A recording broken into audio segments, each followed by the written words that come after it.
আজকাল আপনারা অনেকেই শুনেছেন যে নতুন টার্মিনোলজি কয়েন্ড হয়েছে যে MAFLD, সেটা metabolic associated fatty liver disease, এবং এটা একটা অসুখ। মানে শুধু লিভারে চর্বি জমেছে নয় আর কি, মানে পেটে ভুঁড়ি হয়েছে বলেই যে লিভারে চর্বি হয়েছে ব্যাপারটা তাও নয়। আমাদের ভারতবর্ষে আমরা এরকম অনেককে দেখি যাদের ওজন কম কিন্তু ফ্যাটি লিভার আছে, তাহলে বাইরে দেখতে একদম রোগা, কিন্তু এমনি নর্মাল আল্ট্রাসাউন্ড করতে গিয়ে বা কোনো কারণে পেটের একটা ফটো করতে গিয়ে দেখা গেছে যে লিভার সাইজে বেশি হয়েছে, বড় হয়েছে, এবং তার ফ্যাটি লিভার ডিজিজ হয়েছে। সুতরাং মোটা মানুষ হলেই যে ফ্যাটি লিভার হবে তারও কোনো মানে নেই। মোটা মানুষ হলে তো তার ফ্যাটি লিভার হবেই, কিন্তু এমনিতেও ফ্যাটি লিভার হতে পারে। এই MFALD, যেটা metabolic associated fatty liver disease, এই কথাটা কয়েন্ড হয়েছে এই কারণেই, কারণ লিভার একটা মেটাবলিক্যালি অ্যাক্টিভ অর্গান। লিভারে আমাদের বিপাক্রিয়ার অনেক কিছুই হয়, কারণ largest organ in the body স্কিনের পরেই, যেখানে বিভিন্ন রকম কেমিক্যাল রিয়াকশন আমাদের বডিতে চলতে থাকে, এবং লিভার থেকে অনেক কেমিক্যাল তৈরি হয়, অনেক কেমিক্যাল রিয়াকশন, মেটাবলিক রিয়াকশন লিভারের মধ্যে চলতে থাকে। আমাদের বডির মধ্যে যে হরমোনাল ব্যালেন্স চলতে থাকে সেটার জন্য লিভার কিছুটা রেসপন্সিবল। যখন শরীরের মধ্যে ফ্যাট বেশি থাকে, যখন আমরা কাজকর্ম কম করি, খাবার-দাবার বেশি খাই, তারপরে যারা অ্যালকোহল সেবন করেন তারা অ্যালকোহল সেবন করছেন, এবং কারো যদি ডায়াবেটিস থাকে, তাহলে দেখা যায় লিভারের মধ্যে চর্বি জমতে থাকে। এবং এই লিভারের মধ্যে চর্বি জমতে থাকলে সেই চর্বি জমাটা লিভার সেলের মধ্যে ঢোকে এবং লিভারকে বড় করে তোলে, লিভারকে ফ্যাটি করে তোলে। সেটাই ফ্যাটি লিভার ডিজিজ। এবং এই যে লিভারে চর্বি জমাটা, ওবেসিটি, ইনসুলিন রেজিস্ট্যান্স এবং মেটাবলিজম, এই তিনটের সঙ্গে রেসপন্সিবল, বা তিনটের সঙ্গে সম্পর্কযুক্ত, লিঙ্কড আছে। ওবেসিটি হলে শরীরের মধ্যে চর্বি বেশি, ফ্যাট বেশি। এবার মেটাবলিজমেরও প্রবলেম আছে, ধরুন কারো যদি ডায়াবেটিস থাকে, ডায়াবেটিস তো একটা মেটাবলিক ডিজিজ, সেখানে প্রবলেম হচ্ছে, তাহলে সেখানে ইনসুলিন রেজিস্ট্যান্স তৈরি হচ্ছে, এই সব মিলিয়ে ফ্যাটি লিভার তৈরি হচ্ছে। যখন আমাদের লিভারে ফ্যাট জমতে আরম্ভ করে, লিভার তো একটা কম্পার্টমেন্টের মতো আর কি, লাখ লাখ কোটি কোটি কেজি তো আর ফ্যাট ধরবে না। লিভারের মধ্যে ফ্যাট জমতে জমতে যখন লিভার পুরো ভর্তি হয়ে গেছে ফ্যাট সেলস দিয়ে, তখন কিছু ফ্যাট সেলসগুলো ব্লাডে ঘুরতে আরম্ভ করে, তখন হেপাটিক সেলস থেকে রক্তের মধ্যে স্পিলেজ অফ ফ্যাট সেলস তৈরি হয়, বা ফ্যাট সেলস যায় স্পিলেজ হয়ে, সেইটা ভিএলডিএল এবং ট্রাইগ্লিসারাইড তৈরি করে। এই ভিএলডিএল আর ট্রাইগ্লিসারাইড কিন্তু খুব ভালো জিনিস নয়, এরা কিন্তু অ্যাথেরোস্ক্লেরোসিস করতে আরম্ভ করে, এবং এরা আর্টারির বা আমাদের ধমনীর স্বাস্থ্য খারাপ করতে শুরু করে।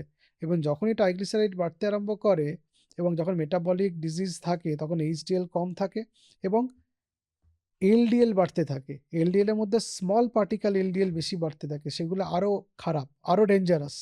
সেগুলো এত ছোট পার্টিকেল আর্টারির মধ্যে বা আর্টারির ভেতরের দেওয়ালের মধ্যে খুঁড়ে ঢুকে যায়, নিয়ে সেখানে প্লাক তৈরি করে, আর্টারিয়াল ন্যারোয়িং করে, তার জন্য স্ট্রোক, হার্ট অ্যাটাক এগুলো হতে আরম্ভ করে। এই এলডিএল দু রকমের প্যাটার্ন আছে, একটা প্যাটার্ন এ, একটা প্যাটার্ন বি। প্যাটার্ন এ হচ্ছে ফ্লাফি এলডিএল, সেগুলো খারাপ, অতটাও খারাপ না আর কি। আর প্যাটার্ন বি যেগুলো, সেগুলো হচ্ছে এই স্মল পার্টিকলস এলডিএল গুলো, যেগুলো আরো বেশি খারাপ। তো মেটাবলিক ডিজিজে বা প্রিডায়াবেটিস, ডায়াবেটিসে ডায়াবেটিক ডিসলিপিডেমিয়া বলে একটা জিনিস হয়, সেটাই লিভার সেই ব্যাপারটাকে কন্ট্রোল করে। কিন্তু এই ডায়াবেটিক ডিসলিপিডেমিয়া হচ্ছে এলডিএল বেড়ে যাওয়া, এইচডিএল কমে যাওয়া, ট্রাইগ্লিসারাইড বেড়ে যাওয়া, মানে একটা অন্য ধরনের ডিসলিপিডেমিয়া করছে, যেটা আমাদের কার্ডিওভাস্কুলার হেলথের জন্য খুব খারাপ। সুতরাং লিভারে ফ্যাট জমলো মানে শুধু ফ্যাট জমেই ক্ষান্ত থাকছে না, কিন্তু আপনি বুঝতে পারছেন এই ফ্যাট আপনার হার্টকে পর্যন্ত খারাপ করছে। তাহলে দেখুন, লিভারের সঙ্গে হার্টের কানেকশন আছে, আপনি বলতে পারবেন না যে লিভার আলাদা হার্ট আলাদা, একটা কম্পার্টমেন্ট। লিভার খারাপ হলে কিছুদিন বাদে হার্টেরও চাপ পড়বে, কারণ কোলেস্টেরল, কিছু সৈন্য, তারা গিয়ে হার্টটাকে ধ্বংস করবে কিছুদিন বাদে। এই যে ফ্যাটি লিভার হলো, এ কিন্তু ইনসুলিন রেজিস্ট্যান্স করে। আসলে লিভারে ফ্যাট জমতে আরম্ভ করলে ইনসুলিন রিসেপ্টর সিগন্যালিং প্রবলেম হয়। ইনসুলিন বডিতে আছে, রিসেপ্টরের ওপর ইনসুলিন বসলো, কিন্তু তাও সেলের মধ্যে, কোষের মধ্যে গ্লুকোজ ঢুকতে পারবে না, কারণ সিগন্যাল যাওয়ার দরকার ছিল, যার জন্য কিছু রিসেপ্টরের পরিবর্তন হয়, যার জন্য গ্লুকোজ ট্রান্সপোর্টার খুলে যায় বা অ্যাক্টিভেটেড হয়ে যায়, সেগুলো হচ্ছে না। ফলে গ্লুকোজ কোষের মধ্যে ঢুকতে পারবে না এবং ফ্যাটি লিভার ডিজিজ বাড়তে আরম্ভ করবে। এবং এই সিগন্যালিং না যাওয়ার জন্য লিভার থেকে গ্লুকোজ তৈরি হয়ে রক্তে চলে আসে। এমনিতেই গ্লুকোজ ঢুকছে না, আর রক্ত মধ্যে গ্লুকোজ চলে আসছে, তার জন্য গ্লুকোজ লেভেল বেড়ে যাবে, তার জন্য HbA1c বেড়ে যাবে। তার জন্য এই ফ্যাটি লিভার থাকলে HbA1c বেড়ে যায়, প্রি ডায়াবেটিস হয়। এবং ফ্যাটি লিভার যতক্ষণ না কন্ট্রোল করা হয় বা লিভারের ফ্যাট যতক্ষণ না কমে এই পদ্ধতি চলতে থাকে, এবং আরও বেশি করে তার জন্য ওষুধ লাগে, সুগার কন্ট্রোল হতে চায় না। তাহলে কি হয়, যদি এক লাইনে বলতে আরম্ভ করি, তাহলে প্রথমে লিভারে ফ্যাট তৈরি হলো বা ফ্যাট জমলো, সেখান থেকে ইনসুলিন রেজিস্ট্যান্স হলো, সেখান থেকে ডায়াবেটিস হলো, সেখান থেকে লিপিড প্রোফাইল খারাপ হলো, সেখান থেকে হার্ট খারাপ হলো। তাহলে দেখুন একটা গল্প এটা, যে গল্পে লিভার একটা ক্রিমিনালের রোল প্লে করছে। কি করছে সে ইনসুলিন রেজিস্ট্যান্স করছে, ইনসুলিনকে কাজ না করতে দিয়ে রক্তে গ্লুকোজ বাড়িয়ে ডায়াবেটিস করে, ডায়াবেটিস হওয়ার জন্য ডায়াবেটিক ডিসলিপিডেমিয়া হচ্ছে, সেখান থেকে হার্ট খারাপ হচ্ছে। সেই জন্য ডায়াবেটিস থেকে আমাদের হার্ট খারাপ হতে পারে। এই যে ফ্যাটি লিভারের ওয়ার্নিং সাইন কি কি? 1 নম্বর সেন্ট্রাল ওবেসিটি, ভুঁড়ি আছে।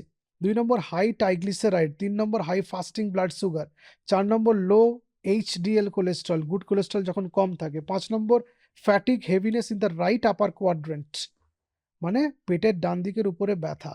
এবং সর্বোপরি একটা জিনিস আপনাদের আমি বলে রাখি, বেশিরভাগ ফ্যাটি লিভারের কোনো সিমটম হয় না, সেই জন্য ফ্যাটি লিভারকেও আজকাল সাইলেন্ট কিলার বলা হয়। এই ফ্যাটি লিভার আর এই মেটাবলিক ডিজিজ প্লাস এই হার্ট এই খারাপ হওয়া ইত্যাদি, এরা কাদের ক্ষেত্রে বেশি হয়? 1 নম্বর যারা ওভারওয়েট বা ওবিজ ইন্ডিভিজুয়াল, 2 নম্বর ডায়াবেটিস পেশেন্ট যারা, 3 নম্বর পেশেন্ট যাদের কোলেস্টেরল বেশি থাকে, 4 নম্বর যাদের সিডেন্টারি লাইফস্টাইল থাকে, 5 নম্বর যারা জাঙ্ক ফুড খান এবং সুগারি ড্রিঙ্ক খান, 6 নম্বর যাদের পলিসিস্টিক ওভারিয়ান সিন্ড্রোম আছে, আর 7 নম্বর যাদের অবস্ট্রাকটিভ স্লিপ অ্যাপনিয়া আছে। এটাকে রিভার্স করবেন কি করে?